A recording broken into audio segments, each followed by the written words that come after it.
সুসময়ে হাইব্রিডের নেতা আছে আওয়ামী লীগের ভিতরে। এরা সুসময়ে বলে অমুক ভাই তমুক ভাই আব্বাস ভাইয়ের মার্কা কোলা মার্কা। এইসব নেতাদের কারণেই কিন্তু আজকে জননেত্রী শেখ হাসিনা পতন হয়েছে।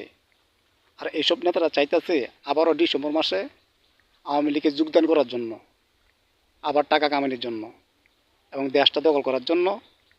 টাকা কামায়া আবার শেখ হাসিনার বদনাম করব। এইসব নেতাদেরকে যদি আপনারা আওয়ামী লীগে জয়েন করেন তাহলে কিন্তু মস্ত বড় ক্ষতি হইব আওয়ামী লীগের। এইসব নেতাদেরকে দূরে রাখবেন। যারা দূর সময় কাজ করছে তাদেরকে পাশে রাখেন। দূর সময় রাজপথে যারা ছিল তাদেরকে পাশে রাখেন এবং ফেসবুকে ফটো পোস্ট করছে আওয়ামী লীগের তাদেরকে পাশে রাখেন। যারা দূর সময়ে ঘরে বাড়িতে থাকতে পারে নাই, মামলা লাগাইছে হাম লাগাইছে, তাদেরকে সাথে রাখেন। তাহলে কিন্তু আওয়ামী লীগ দলটা মজবুত হইব। মনে রাখবেন।